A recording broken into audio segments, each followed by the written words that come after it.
So just to give you a real estate example, think about a grocery-anchored shopping center that's well-built, well-leased, well-located. The grocer's either a regionally or nationally recognized brand, and that investment is viewed as relatively safe as compared to the other two strategies. In recent decades, US pension and endowment funds have increasingly allocated funds to alternative investments, such as private equity and venture capital. Will those investments pay off? Welcome to the Chicago Booth Review podcast, where we bring you groundbreaking insights in a clear and straightforward way. I'm Hal Weitzman, and today I'm talking with Chicago Booth's Joe Pagliari about his research on real estate private equity funds. He's concerned that these riskier investments may not generate the returns that they expected to earn. Joe Pagliari, welcome back to the Chicago Booth Review podcast. We're here to talk about alternative investments, which has been a huge trend in finance generally over the past, 5 years in particular. All sorts of pension funds, retirement funds. Probably many of our listeners' retirement funds are invested, or some of their investments are in alternatives, whether they know it or not. And endowment funds, like here at the University of Chicago and Harvard. So give us kind of a brief overview of this debate and where we are right now, please. So it really started with a gentleman named David Swensen at the Yale Endowment in the mid-'80s. And his view of the world was, we're an endowment fund where we have nearly an infinite investment horizon, and therefore we can invest in private market assets that will pay us an illiquidity premium. In other words, as we get out of the public markets and into the private markets are less liquid, and we should be compensated for that. Prior to that, most institutions ran some version of what we call the 60-40, 70-30 portfolio, right? 60% common stocks, 40% bonds, or thereabouts. So Swensen's kind of revolutionary view was, hey, let's allocate a portion of our portfolio to these private market assets, whether they be LBOs, venture capital, real estate, whatever they might be, and let's pick up that extra return due to the illiquidity of the private markets, because we as an institution can withstand the lack of liquidity. Okay, but let's just dig in for a second, because you mentioned very quickly, so it's things like private equity, like venture capital. Leveraged buyouts, private equity, real estate, those kinds of things that have been very popular, to your earlier point, with regard to institutional investors. So Swensen and Yale was very successful. There's a lot of imitation once you achieve some level of success, right? A lot of copycatting. And a number of institutions have decided to also tilt their portfolios towards these private market or alternative investments, or alts for short. And in many instances, there's been too much capital chasing too few deals. And so there's been some disappointment with regard to this excess return. In other words, how much more did we get compensated by having taken our money out of liquid assets and putting them into illiquid assets? So as an aside, Steve Kaplan here at Booth has taken a very deep and rigorous look at this, and I think Steve would characterize that spread as coming down over time.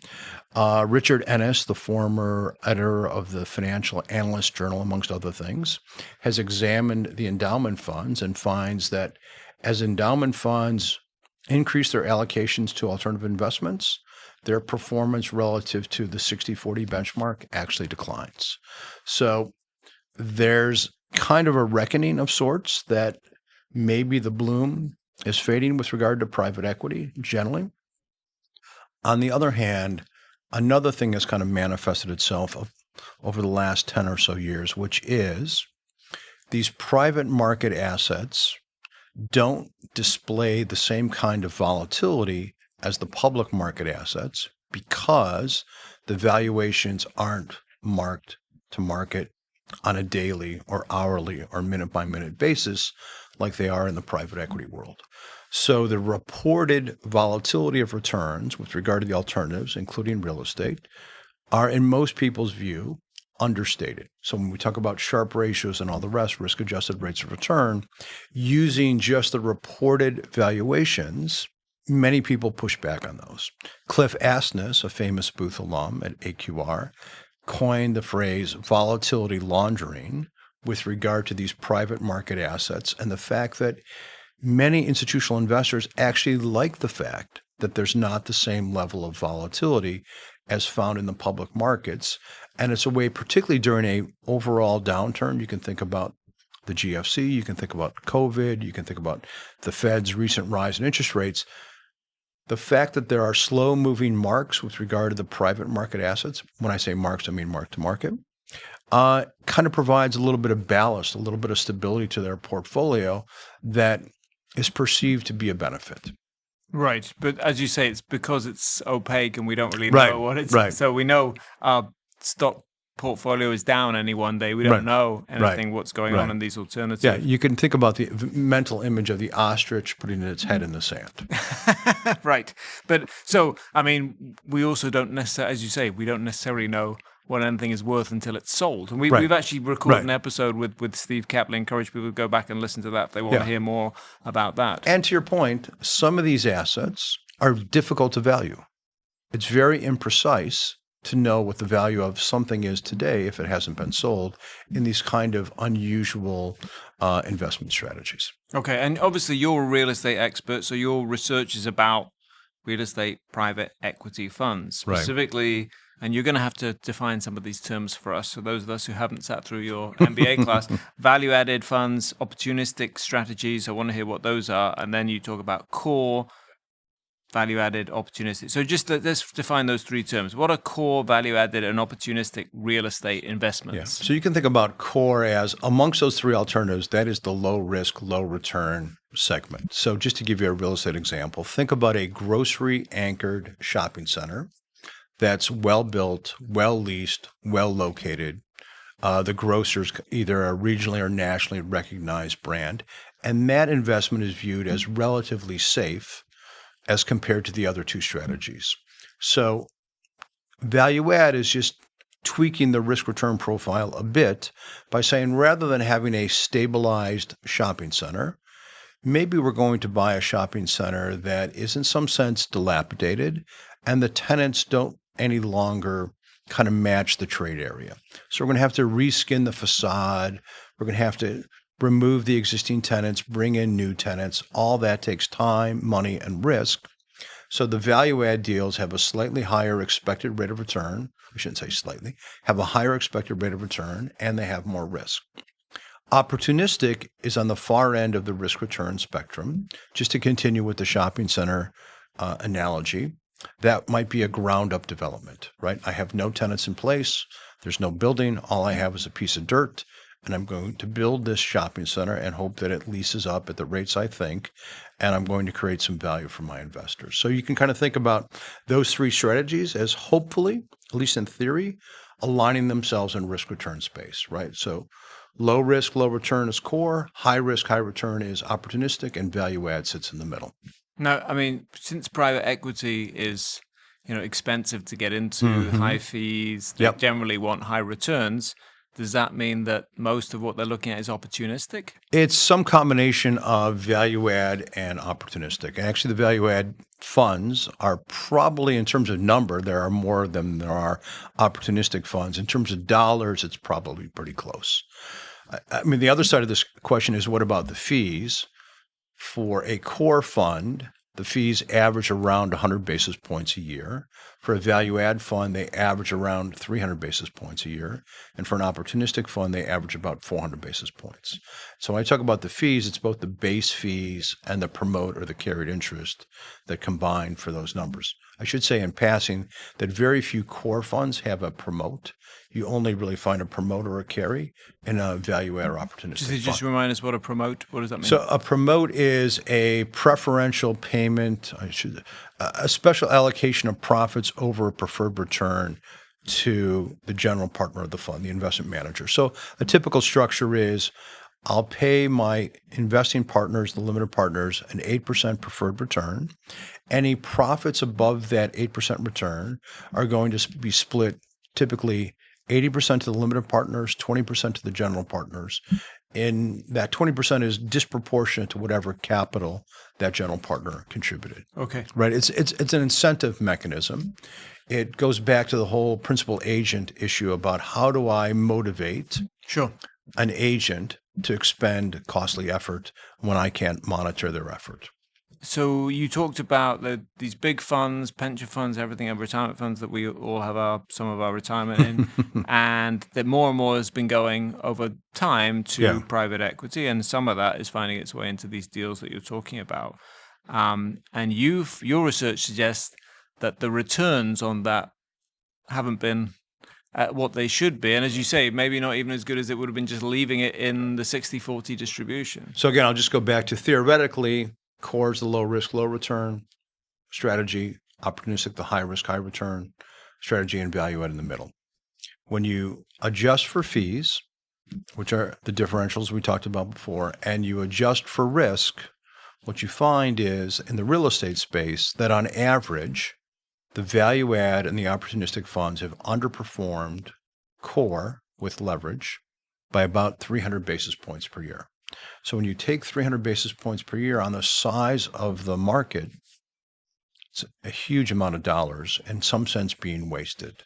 Now, I just want to reiterate that when I talk about 300 basis points on average, that doesn't mean that every private equity fund generates 300 basis points of negative alpha.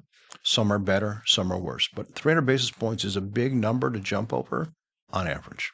Okay, so those that have over-allocated in the more risky investments have not seen the returns. Have not seen the commensurate returns. And part of the issue here is a lot of the public sector pension plans have underfunded pension liabilities.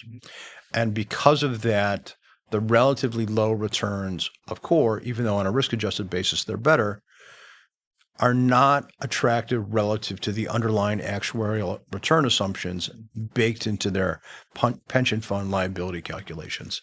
So in some sense, the default is let's move towards higher risk, higher return strategies, swing for the fences, gambling for redemption, taking the pension fund to the casino. They're like the guy with $5 who goes to the casino rather than putting it in the bank. Right. Okay, so your conclusion is that these non-core funds have not worked out for investors, and in fact, they would have been better off adding leverage, as you say, to their or leverage. So I would say to their gearing, as they say in other parts of the world. Good old-fashioned term, to their core investment. So how would they have done that, and what difference would it have made to their returns? So let me just back up one step. It's somewhat paradoxical that the core funds have relatively low leverage, call it 25% on average. The value add and the opportunistic funds have leverage ratios anywhere from 65 to 85%. Oh, wow. So they're very heavily levered or geared investments. And I think a number of investors don't fully appreciate, limited partners don't appreciate the fact that leverage increases the expected rate of return and increases the volatility of the outcomes. And let's just go back to this notion of the promote or the carry. The expected value of the promote is, you can think about it as an option, right? The general partner is getting paid a contingent interest on the future profitability of the fund. Like any option, the value of the option goes up as the volatility of the underlying instrument goes up. So the more leverage I place on these assets, I'm both increasing the expected rate of return and I'm increasing the volatility. I've increased the expected value of the promote. And I think that's where some investors have fallen a little bit short in understanding the ramifications of trying to solve this principal agent problem that we talked about in the very beginning. If you're enjoying this podcast, there's another University of Chicago Podcast Network show that you should check out. It's called 9 Questions. Join Professor Eric Oliver as he poses the 9 most essential questions for knowing yourself to some of humanity's wisest and most interesting people. 9 Questions with Eric Oliver, part of the University of Chicago Podcast Network.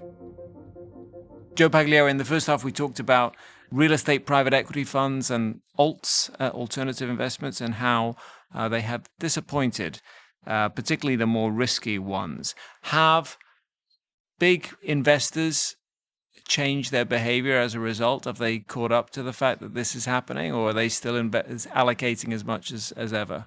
So far, very few funds have sort of caught on to this, right? And so I think there's several issues at play. Talked a little bit about it before. Underfunded public sector pension plans need to have, at least on paper, high expected rates of returns. And I don't need to get into the weeds of these calculations, but as a way to reduce the pension liability. So there's that. There's also the incentives of not only the general partners, but the limited partners. A lot of people on the staffs of these various pension plans and endowment funds get paid a bonus, a significant bonus, if they beat certain benchmarks. If the benchmarks are set low, those bonuses are more easily paid, right? So if we ignore risk, and ignoring risk is maybe a harsh statement, but it's difficult to quantify risk in these private market assets that don't trade frequently. So what you have is consultants, staff, in some sense the board of directors of these various pension plans and endowment funds looking to beat relatively low set benchmarks. Richard Ennis, again, describes it as chasing slow rabbits as a way to generate bonuses for the staff. Just have the consultants just explain that a second. So where do these benchmarks come from? Is that the expected returns you're going to get? So there are various private market real estate benchmarks. NACREIF is one well-known entity. It's actually here in Chicago. It stands for the National Council of Real Estate Investment Fiduciaries. They publish quarterly the performance of institutional quality assets. Again, these have relatively low leverage on them. And so to compare the high risk, high return, value added and opportunistic funds to these low levered core strategies is a little bit of a risk return mismatch. But in doing so, you create these bonuses for people up and down kind of the food chain. And just to go off for a second off the topic, it's kind of difficult to think about who is there to kind of voice concerns about this, right? The typical taxpayer doesn't really understand all the minutiae with regard to pension fund liabilities. But the taxpayer is ultimately backstopping these public sector pension plans should they fail, right? And so if you want to think about it in a legal setting, right, we talk about who has standing, who's been damaged. That damage really hasn't occurred yet, but ultimately, if these things blow up, it's going to fall at the footsteps of the taxpayers. What would it take for them to blow up? They don't have enough money to pay the benefits promised to the retirees. Okay, but so why? So but given the opacity that we talked about earlier, we could already be at that point. We could, and some pension plans and endowment funds are getting close to that point, and they're very disturbed. The limited partners are very disturbed. The institutional investors are very disturbed about the fact that distributions from these private market vehicles has slowed dramatically in the last few years, and therefore these institutional investors aren't as able to make their pension payments as they were before. But as you say, does that then put them into this spiral where they now have to be even more risky? Right. So, it's kind of like the dog chasing its tail, right? And that's kind of the problem, right? And my concern is that at some point it may blow up. So the other explanation you had, apart from the incentives, was something to do with mental accounting. Tell us a bit more about that. So our Richard Thaler has a very nice example of mental accounting. He talks about people think about their salaries as one kind of financial bucket and their year-end bonuses or their bonuses in general as part of another bucket. And the way they spend money out of those two buckets differs, even though cash is cash. Right. I would argue something similar is going on with regard to institutional investors. They think about core investments as in one bucket, and they lump value added and opportunistic funds in another non-core bucket, and they evaluate them differently. So I think part of what's going on, it's not the whole explanation, but I think part of what's going on is just this mental accounting problem, that for so long we've treated these two strategies, core and non-core, as very different animals, when we should look at them in a more integrated kind of. In other words, people don't think they're interchangeable, or they Yes, don't compare correct. them? Right. Yeah, that they're not interchangeable, which I'll just go back to the leverage thing as one example. The fact that we have low leverage on our safer assets and high leverage on our risky assets seems to me to be completely backwards. Pension plans, endowment funds would save a lot of money just by leveraging up the safe assets and deleveraging the riskier assets, just from the standpoint of what does the lender charge you as an interest rate to make you a loan on a safe asset versus a risky asset. But what is it? What's the mental accounting part that you're talking about? Is it that sort of it's my lottery ticket? So it might hit big at some point and pay off. And so if there's a slight downturn, I'm not too concerned about it. I think it's less the lottery idea, though that's part of it, and more the idea that we're underfunded and we need to kind of swing big in order to make up for the fact that we're underfunded, and therefore we're going to allocate more and more of our dollars to these alternative investments. If these non-core funds, these alternative investments that are riskier and, as you say, not have more leverage and higher fees, of course. So if these are underperforming on average, are the managers kind of overpaying for the assets, or are they mismanaging them? So I think the managers are overpaying, right? I would say, again, too much money chasing too few deals. I think most of these investment managers are staffed by brilliant, hardworking, ethical people trying to maximize the value of the assets. But on the front end, they've overpaid for the opportunity. You end up with disappointing results. Okay. And you've seen that the returns for these opportunistic funds fell. They look suspicious rather during and immediately after the crisis, 2007 to 9-ish. I think it looks suspicious. Tell us more about that. So this is kind of the standard criticism of the slow-moving marks of private equity in general. During the financial crisis, as one example, where asset values in the public markets were cratering, reported asset values in the private market were basically standing still. No one really believed those marks, but that was the reporting. And those, in some sense, those stale or slow-moving marks get baked into the calculations of return performance, and hence the fact that volatility is understated and things like the Sharpe ratio are overstated. Okay.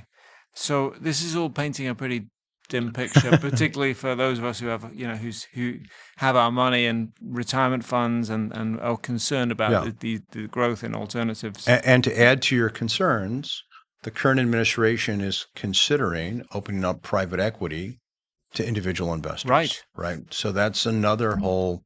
And the interesting thing about it is that economists talk about this as kind of, in terms of the system, it's a risk-free. It's not risky to the system in general, because those who invested would just eat the losses, but that's us. Yes. So if we were our own money manager, managing our own money, what would we do? What should these institutional investors do? Should they renegotiate the fees, which, as you say, are very high? Should they just abandon this whole alternative investment strategy? If they could renegotiate the fees, which is difficult to do from the standpoint of an existing investment management contract, that would be a good thing. If they could negotiate the fees lower in future investments, that would also be a good thing. But I think fundamentally the problem is right now there's too much non-core money chasing too few deals, and so therefore the returns are going to be disappointing.